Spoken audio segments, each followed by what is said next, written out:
सिद्धार्थ विश्वविद्यालय कपिलवस्तु में आज नवागंतुक एवं नव प्रवेशी विद्यार्थियों के लिए दीक्षारंभ कार्यक्रम के उद्घाटन अवसर पर विद्यार्थियों को संबोधित करते हुए कुलपति प्रोफेसर हरि बहादुर श्रीवास्तव ने कहा कि प्रतियोगिता के इस युग में विद्यार्थियों के लिए चुनौतियां अत्यधिक बढ़ती जा रही हैं।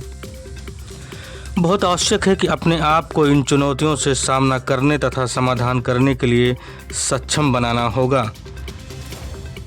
शिक्षा विद्यार्थी जीवन में नवनिर्माण का कार्य करती है। विद्यार्थी जिस विषय का चयन करे, अध्ययन के लिए उसमें अनंत परिश्रम उसे करना ही होगा। कठोर परिश्रम ही सफलता और करियर बनाने का सबसे बड़ा साधन है। रुचि और क्षमता के अनुसार विषय का चयन करना चाहिए। विद्यार्थियों के जीवन में एकाग्रता और साधन बहुत ही आवश्यक है। धैर्य और सादगी विद्यार्थी जीवन की सफलता की कुंजी है। राष्ट्रीय शिक्षा नीति 2020 विद्यार्थी जीवन की चुनौती को यद्यप कम करने का प्रयास है। शैक्षिक संस्थान सर्वमुखी प्रतिभा को विकसित करने का अवसर उपलब्ध कराने वाला होना चाहिए। अध्ययन के साथ साथ किसी एक कौशल में दक्षता जो उसके भविष्य के लिए अत्यंत आवश्यक है, प्राप्त करने का अवसर राष्ट्रीय शिक्षा नीति दे रही है, जिसके माध्यम से आत्मनिर्भरता का विकास संभव है। विद्यार्थियों को शिक्षकों से निरंतर सानिध्य प्राप्त करते रहना चाहिए। शिक्षक का सानिध्य विद्यार्थियों को आगे बढ़ाने तथा सफलता दिलाने में महत्वपूर्ण है। विद्यार्थियों के अंदर जिज्ञासा का होना बहुत ही आवश्यक है। जिज्ञासु विद्यार्थी कठिन से कठिन चुनौतियों और बड़ा से बड़ा लक्ष्य प्राप्त कर सकता है। कार्यक्रम को अंतर्राष्ट्रीय बौद्ध केंद्र के विशेष कार्य अधिकारी प्रोफेसर सुशील तिवारी ने भी संबोधित करते हुए कहा कि शिक्षा की यशस्वी परंपरा और संस्कार भारतीय जीवन दर्शन के मूल रहे हैं। महात्मा बुद्ध की ज्ञान और चेतना की इस पावन धरती पर सिद्धार्थ विश्वविद्यालय का होना और उसका विद्यार्थी होना अपने आप में उपलब्धि है। विदेशी आक्रांताओं ने भारतीय विद्या एवं शिक्षा की यशस्वी परंपरा को खंडित करने का पुरजोर कोशिश किया, लेकिन भारत की शिक्षा, संस्कृति एवं सनातन परंपरा में इतनी अपार क्षमता है कि वह कभी भी समाप्त नहीं हो सकती। भारत में गुरु शिष्य परंपरा को आज राष्ट्रीय शिक्षा नीति 2020 के माध्यम से साकार होने का अवसर निरंतर प्राप्त कर रही है।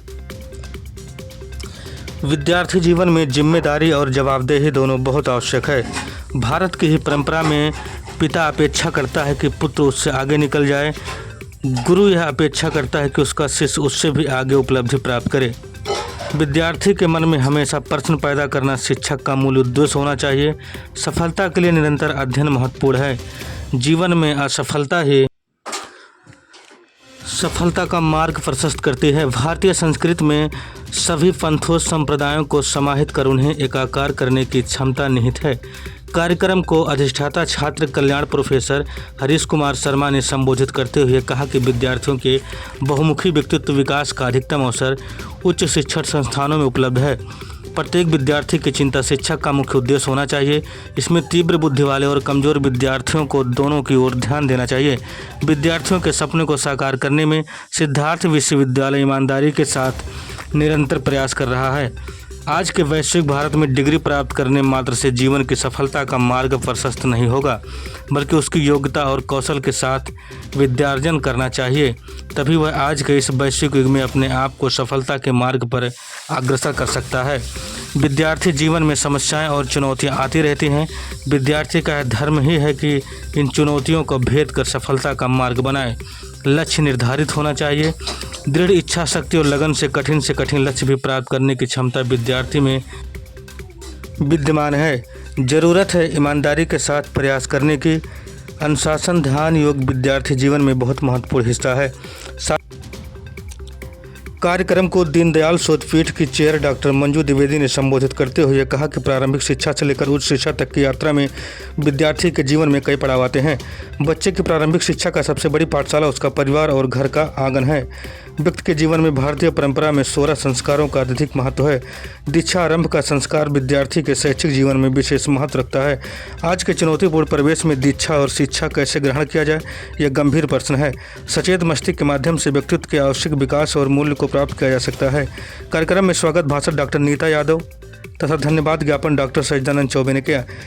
दीक्षाराम कार्यक्रम की शुरुआत मां सरस्वती के चित्र के सम्मुख दीप प्रज्वलित एवं सरस्वती वंदना के साथ हुआ। विद्यार्थियों द्वारा अतिथियों का बैच लगाकर स्वागत किया गया। सांस्कृतिक कार्यक्रमों की प्रस्तुत संगीत प्रशिक्षक साकेत, निवेदिता शकील, महिमा शुक्ला और अन्य विद्यार्थियों द्वारा प्रस्तुत किया गया। उद्घाटन सत्र के उपरांत विशेष सत्र में विद्यार्थियों के विश्वविद्यालय की कार्य पद्धति और आवश्यक सुविधाओं और राष्ट्रीय शिक्षा नीति के सेमेस्टर तथा क्रेडिट सिस्टम इत्यादि विषयों पर चर्चा की गई, जिसमें प्रमुख रूप से लोक प्रशासन की सहायक आचार्य डॉक्टर सुनीता त्रिपाठी ने सहायक शिक्षा नीति के पाठ्यक्रम संरचना पर डॉक्टर सत्येंद्र कुमार दुबे, हिंदी विभाग ने परिसर संस्कृत और सांस्कृतिक आयोजन पर राजेश कुमार सिंह, सहायक पुस्तकालय अध्यक्ष ने पुस्तकालय की सुविधा पर खेलकूद एवं अन्य सुविधाओं पर डॉक्टर अविनेश प्रताप सिंह, प्राचीन इतिहास विभाग की डॉक्टर नीता यादव ने महिला प्रकोष्ठ, डॉक्टर अमित सहानी ने एनसीसी तथा डॉक्टर रविकांत शुक्ला ने विश्वविद्यालय में संचालित सभी प्रकोष्ठों के बारे में विद्यार्थियों को विस्तृत रूप से अवगत कराया।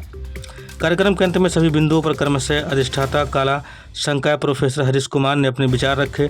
धन्यवाद ज्ञापन डॉक्टर धर्मेंद्र कुमार ने उद्घाटन सत्र तथा संचालन डॉक्टर रेणु त्रिपाठी तथा विशेष सत्र का संचालन डॉक्टर हृदयकांत पांडे ने किया। इस अवसर पर विश्वविद्यालय के कला संकाय के शिक्षक एवं विद्यार्थी तथा कर्मचारी उपस्थित रहे। उक्त जानकारी और जनसंपर्क अधिकारी डॉक्टर अविनाश प्रताप सिंह ने दी है।